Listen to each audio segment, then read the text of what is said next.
Bien, pues vamos a continuar con la parte de los algoritmos. Entonces, bueno, lo primero es el protocolo de Diffie-Hellman en versión de curvas elípticas.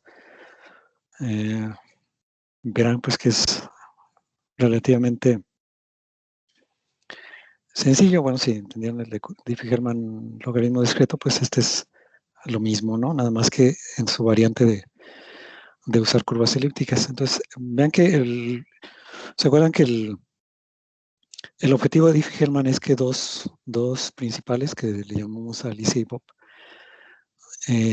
necesitan acordar una clave compartida a través de un canal inseguro? Decíamos que es un protocolo para ponernos de acuerdo en una clave común de manera segura sobre un canal inseguro, ¿no? Entonces, primero, para que en esta versión de curvas elípticas Diffie-Hellman, primero se tienen que establecer los parámetros de dominio, es decir, el primo P del campo finito, digamos, del campo donde se va a construir la curva, su campo finito, los dos coeficientes el A y B, coeficientes de la ecuación de la curva, un punto generador, un punto generador de la curva elíptica, eh, el orden del punto generador, ¿no? Y este H no recuerdo qué era, este, ¿qué cosa era el H?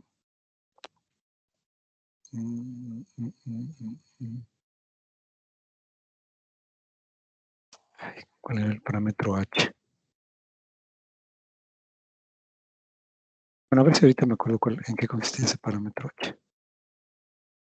Pero en general, pues son el punto generador sobre la curva, su orden, y bueno, el campo subyacente y los parámetros de la ecuación. Esto es en el caso primo. En el caso de que utilizara un campo binario, pues la dimensión del campo binario, el polinomio irreducible, los parámetros de la ecuación de la curva elíptica, y el punto generador y el orden n, ¿no? Bueno, y este parámetro h que no me puedo acordar a qué se refería con este parámetro h, pero bueno. Entonces, en general, ellos se ponen de acuerdo sobre qué campo finito van a usar, qué curva elíptica van a usar sobre ese campo finito y cuál va a ser el punto generador y su orden, ¿no? Que digamos son parámetros públicos, ¿no? ¿Ok? Entonces, aquí nuevamente Alicia selecciona al azar un entero, este entero de A, de su índice A, que esté entre 1 y n-1, en donde n es el orden del punto generador. Entonces calcula el múltiplo de G, y este le llama un punto QA, ¿no? O sea, él toma el punto generador, lo suma consigo mismo d veces, y esto me da un punto que se llama QA, ¿no? Fíjense entonces que este entero de A sería como la clave privada, que esto solamente lo conoce Alicia, y QA es un punto, es como su clave pública, ¿no? Entonces el punto que genera a partir del múltiplo d del generador es lo que le llamamos el punto público de Alicia, ¿no?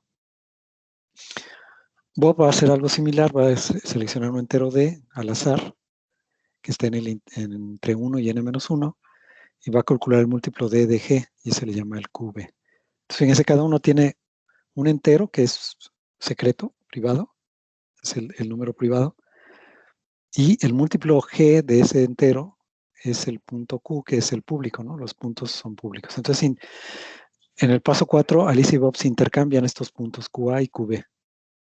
Entonces, ¿qué tiene que hacer Alicia? El punto que eligió Bob, que le envió Bob, QB, lo multiplica d veces con su número entero privado, ¿no? Calcula el múltiplo de A de Q de B. Y B hace lo correspondiente, calcula el múltiplo de B de QA. Y se pueden ver que ambas partes llegan a un mismo punto en común. O sea, dA de QB pues es lo mismo que dA por dB por G, ¿no? Que esto sería lo mismo que dBA dB por dA por G, que es lo mismo que dB por QA. Entonces, este es el que calculó Bob y este es el que calculó Alicia.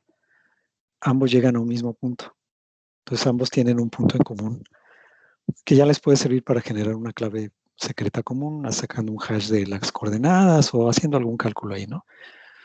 Entonces, esta es la versión de Diffie-Hellman sobre curvas elípticas.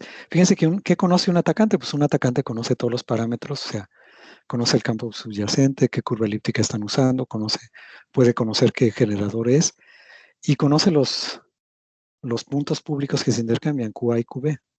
¿Qué necesitaría para conocer la clave secreta, o sea, el punto en común? Pues el punto en común es dA por dB por G.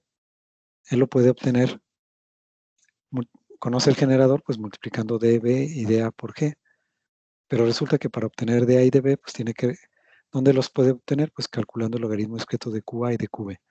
Entonces se reduce al logaritmo discreto, tiene que obtener, digamos, para obtener dA, él conoce QA, conoce G, pero para obtener dA, pues tiene que resolver aquí el problema del logaritmo discreto sobre curvas elípticas. Y lo mismo se quiere hacer para dB. Por tanto, como ese problema es muy difícil de resolver, pues en eso se basa toda la seguridad del protocolo de Diffie-Hellman, ¿no? ¿Sí? ¿Hasta aquí está claro? Sí. Sí, está bien. Bueno, esta sería la versión de curvas elípticas de Diffie-Hellman. Pero ahora, ¿cómo se haría para un cifrado y descifrado, ¿no? Bueno, en realidad el cifrado y descifrado hay varias alternativas, pero una es como tener la versión del gamal para curvas elípticas, que realmente esto es lo que vamos a ver.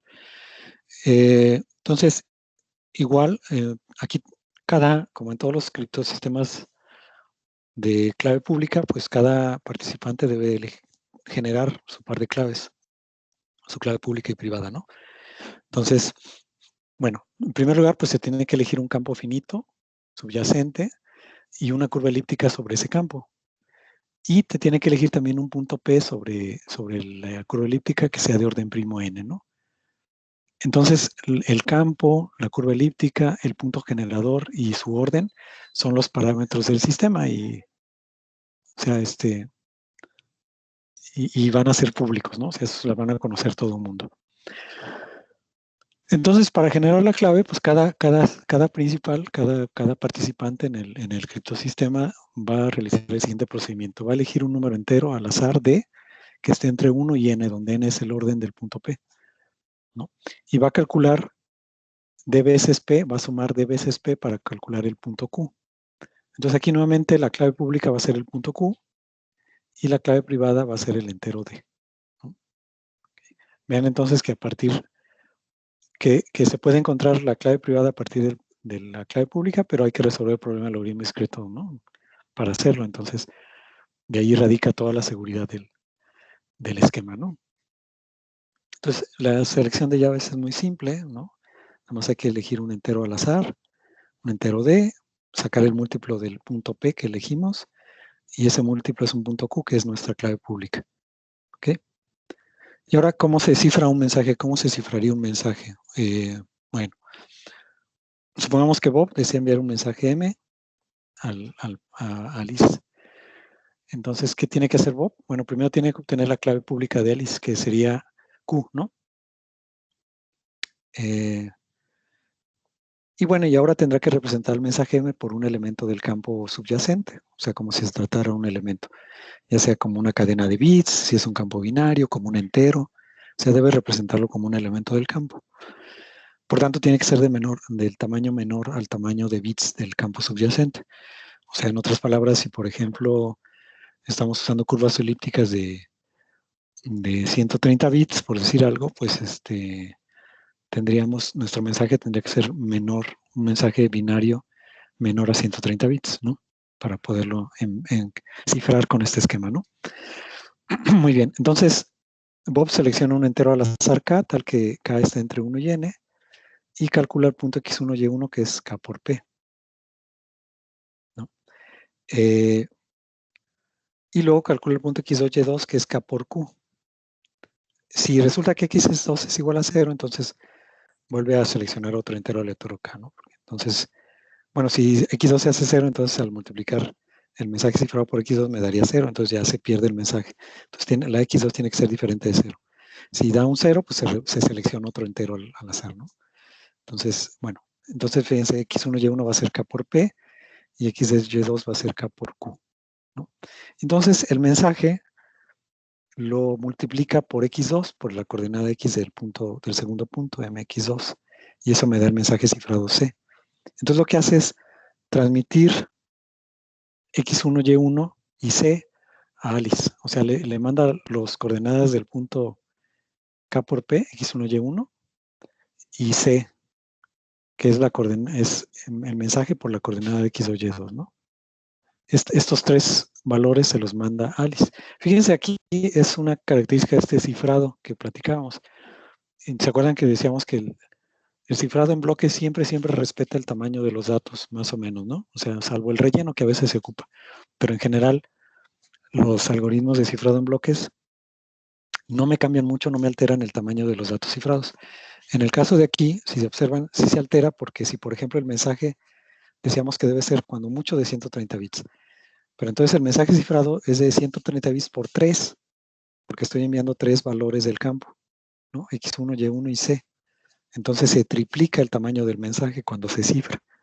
Digamos que eso es una característica de los algoritmos de clave pública, que no expanden el tamaño de los datos cuando se cifran, ¿no? Por ejemplo, aquí estoy expandiendo a 3 veces el tamaño de los datos. ¿Ok? ¿Hasta aquí? ¿Está claro? Sí, para mí sí. Sí, para todos. Bueno, vean que esencialmente ese es el gamal, nada más que en su versión curvas elípticas, ¿no? Sí, sí está. Uh-huh. ¿Cómo se descifra? Pues bueno, parecido al gamal, una vez que ha recibido el mensaje cifrado X1Y1C, pues lo que hace es usa su llave privada para multiplicarla, pues X1Y1. Resulta que esto me da precisamente X2Y2, ¿no? Entonces extraigo el X2, lo invierto y lo multiplico por C, y eso me recupera el mensaje M, ¿no? Entonces, vuelvo a recuperar el mensaje cifrado. Esto es esencialmente el gamal, pero en su versión curvas elípticas, ¿no? Entonces, con eso puedo cifrar y descifrar usando curvas elípticas, ¿no? ¿Sí? Sí. ¿Y está bien? Bueno, aquí va a mostrarles el firma digital, pero no hemos visto todavía firma digital, porque este era el siguiente tema. Aquí está un poco alterado el orden. Sí, la siguiente unidad es sobre firma digital. Como no la hemos visto, pues no, esta parte la voy a saltar. Me voy a regresar cuando veamos el tema de firma digital, ¿no? Sobre cómo es firma digital en curvas elípticas, porque no hemos hablado todavía de firma digital en general, ¿no? Entonces eso lo vamos a ver en la siguiente sesión. Bueno, algunos aspectos de implementación. Fíjense qué operación es la más común que se repite. Pues la más común es el múltiplo de un punto, ¿no? O sea, ¿cómo calculo el múltiplo de un punto? Es sumar varias veces P. ¿Por qué? Porque cuando hago esa operación, por ejemplo, cuando genero claves, por ejemplo, ¿no? O sea, elijo un entero aleatorio D y genero mi clave pública multiplicando D veces P, y eso me da la clave pública Q, ¿no? Entonces, ocupo un múltiplo de punto, calcular múltiplos de punto cuando genero una clave pública. También ocupo calcular múltiplos de punto cuando cifro. ¿Por qué? Porque, fíjense, aquí cuando cifro, elijo un entero K y calculo el múltiplo K de P. Aquí es otra vez calcular un múltiplo de punto, ¿no? Aquí otra vez, la siguiente operación es calcular el múltiplo K de Q, ¿sí? Entonces aquí es otra vez un múltiplo de punto. Aquí es una multiplicación en el campo, o sea, sería multiplicación de enteros módulo P. Esto es una operación sencilla de campo, pero en general, fíjense, la generación de claves me ocupa un múltiplo de punto, el cifrado me ocupa calcular dos múltiplos de punto, y el descifrado, fíjense, el descifrado es calcular este múltiplo de punto, el D por X1, Y1, y luego hacer una inverso en el campo finito subyacente y una multiplicación en el campo finito subyacente. Entonces, fíjense, en curvas elípticas, la generación de claves me ocupa una operación de múltiplo de punto, el cifrado me ocupa 2 operaciones de múltiplo de punto, y el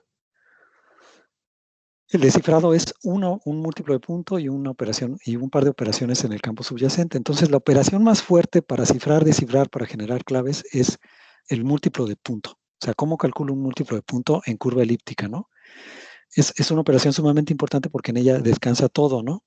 Entonces, por tanto, para una implementación eficiente me interesa mucho cómo calcular eficientemente múltiplos de puntos. ¿Cómo se calcula un múltiplo de punto? Pues veíamos, la definición es esta, ¿no? El múltiplo n de p es sumar p consigo mismo n veces. Entonces, lo que puedo hacer es, pues sumo n veces, ¿no? Pero como usualmente el n es grande, es un número muy grande, pues no, el sumar n veces así sería como hacer la suma p más p más p más p n veces, pues no es una manera muy eficiente de hacerlo, ¿ok? Entonces, me interesa mucho el tener algoritmos eficientes para calcular múltiplos de puntos, ¿no? ¿Okay? Entonces, por eso es que en la implementación, casi todo lo que nos preocupa mucho es cómo implementar de manera eficiente este múltiplo. Hay varios algoritmos. Por ejemplo, el algoritmo uno de los más usados es el algoritmo binario para múltiplos de puntos de un punto P. ¿En qué consiste ese algoritmo binario? Fíjense, es relativamente simple. Bueno, supongamos que tenemos una curva elíptica sobre un campo finito Q, y P es un punto sobre E de orden N. Entonces, K es un entero y deseamos calcular la potencia K de P, ¿no? Bueno, decíamos que una posibilidad sería sumar P más P más P K veces y ya tengo la potencia K de P, pero ese algoritmo pues es sumamente ineficiente. Entonces, lo que hacemos es más bien tomar la representación binaria de la potencia de K. Supongan que esta es la representación binaria, este es como K en binario, ¿no? Entonces, si observamos que sea esta K su representación binaria, quiere decir que K se puede expresar como esta potencia, como esta, es equivalente a decir que K es igual a esto, ¿no? Esta expansión en potencias de 2, ¿ok? Pero esa expansión en potencias se puede usar lo que se llama expansión de Horner, que es como potencias anidadas, digamos, se puede demostrar que esta expresión, la expresión número 4, es equivalente a esta expresión, ¿sí? Esto es equivalente a esto, donde, fíjense, hacemos bm menos 1 por 2 más bm menos 2. Todo esto se multiplica por 2 más y etcétera sucesivamente. O sea, voy sumándole, multiplicando por 2 y sumando el siguiente coeficiente, multiplicando por 2 y sumando el siguiente, y etcétera, ¿no? Y esto nos da una idea de cómo hacer la multiplicación por K. O sea, lo que hacemos es tomar el coeficiente binario más significativo y hacer recuerden, este es 0, 1. Entonces hacemos 0. Si es 0 por P, pues es 0, ¿no? Si es 1 por P, es P. Entonces hacemos P por 2, ¿no? Más el siguiente por P y así, ¿no? Sucesivamente. Esto se reduce entonces a ir multiplicando por 2, o sea, duplicando un punto y sumando con el siguiente, dependiendo si el siguiente coeficiente es 0 o 1, ¿no? Entonces se construye una sucesión muy simple. Partimos de P1 igual a 2P y entonces recorremos la representación binaria de la potencia y vamos duplicando o duplicando y sumando dependiendo si el coeficiente es 0 o 1, o sea, es decir, el primero P1 va a ser 2P, luego el siguiente, si el siguiente bit es 0, nada más lo duplico. Si el siguiente bit es 1, duplico y sumo, ¿no? Entonces, nada más voy barriendo del bit menos significativo de la potencia K, voy barriéndolo de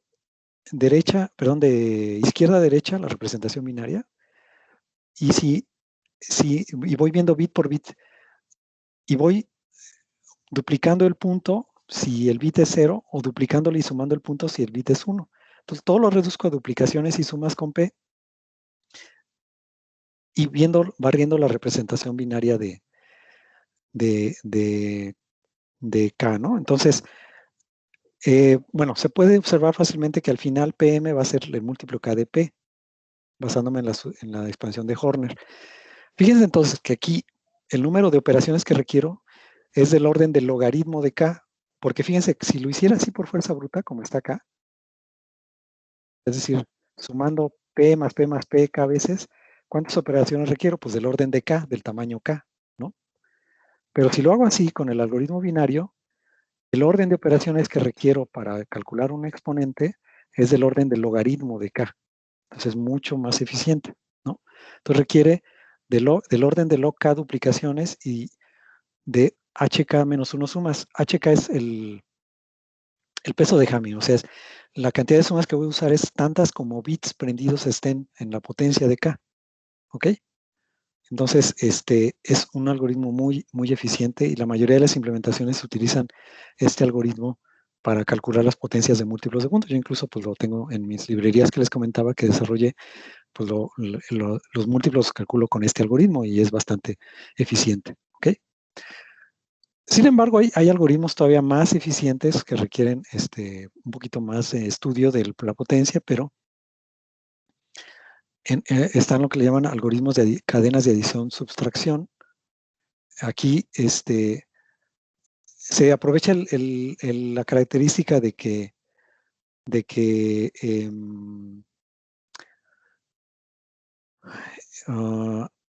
digamos de que el inverso de un punto es fácil de calcular, ¿no? El inverso de un punto cuando el campo es primo es este, y el inverso de un punto cuando el campo es binario es este. Entonces los inversos aditivos son fáciles de calcular.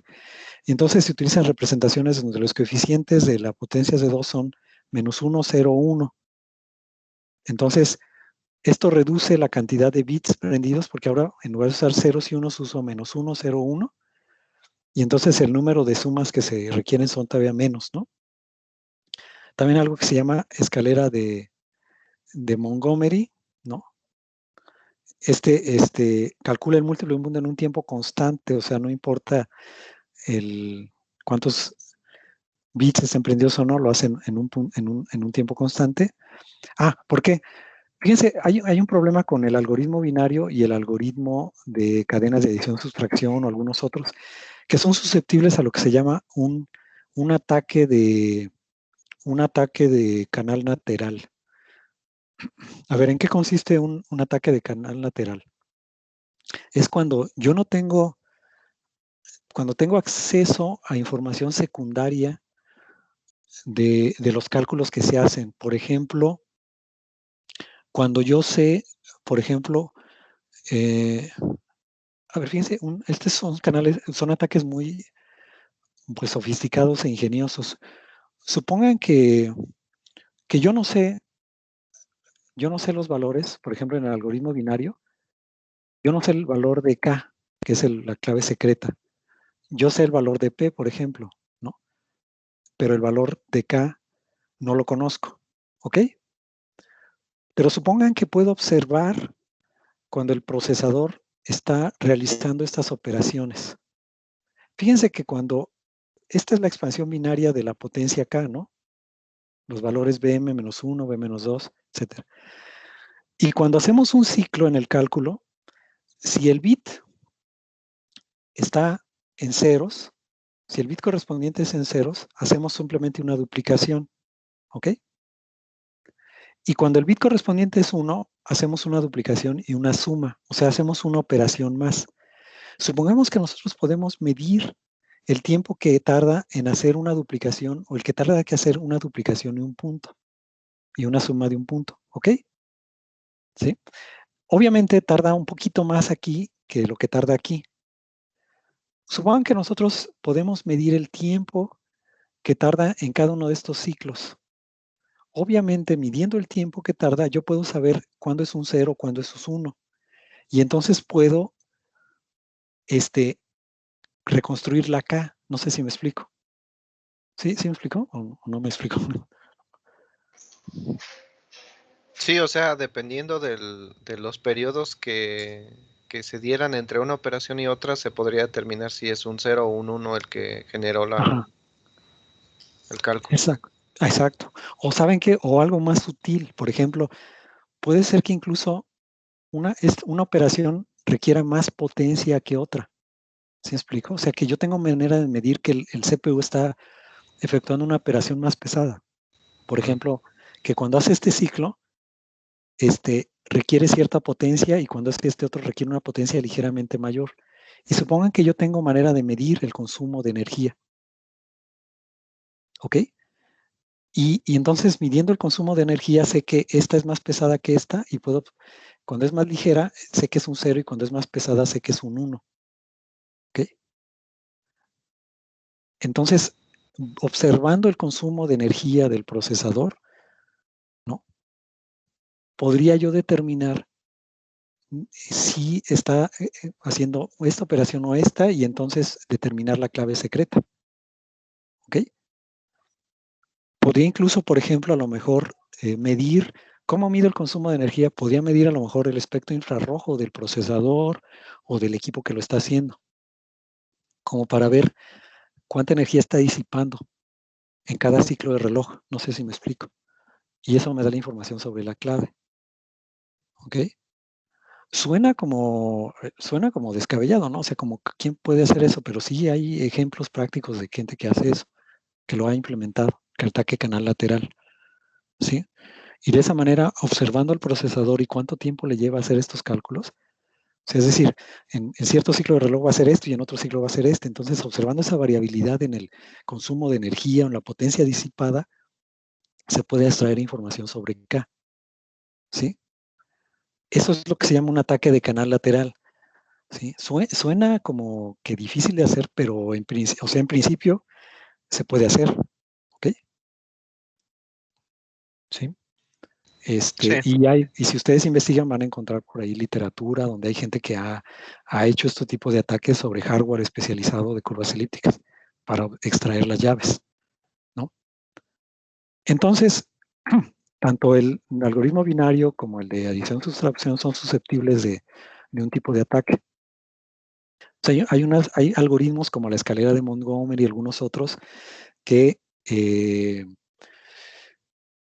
pues hacen el múltiplo de un punto en un tiempo constante, o sea, al estado al mismo tiempo hacer la duplicación, etcétera, o sea, no depende de los bits que estén prendidos o apagados en la clave, y entonces con eso se previene un ataque de canal lateral, ¿ok?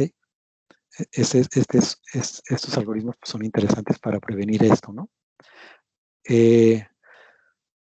Bueno, por cierto, yo en el doctorado pues trabajé sobre el tema de cómo calcular eficientemente múltiplos de puntos sobre curva elíptica y mi tesis fue sobre un algoritmo que encontré para hacerlo de manera paralela, o sea, usando paralelismo.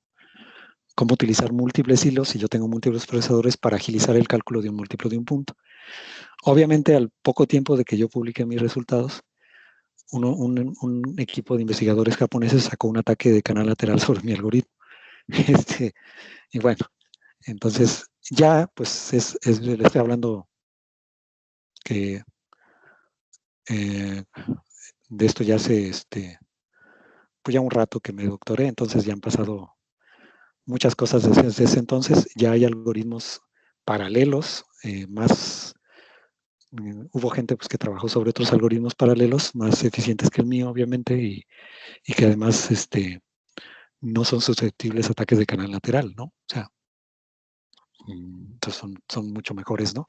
Pero bueno, o sea, es que el tema de criptografía avanza mucho, ¿no? Avanza mucho y siempre surgen nuevas ideas, ¿no?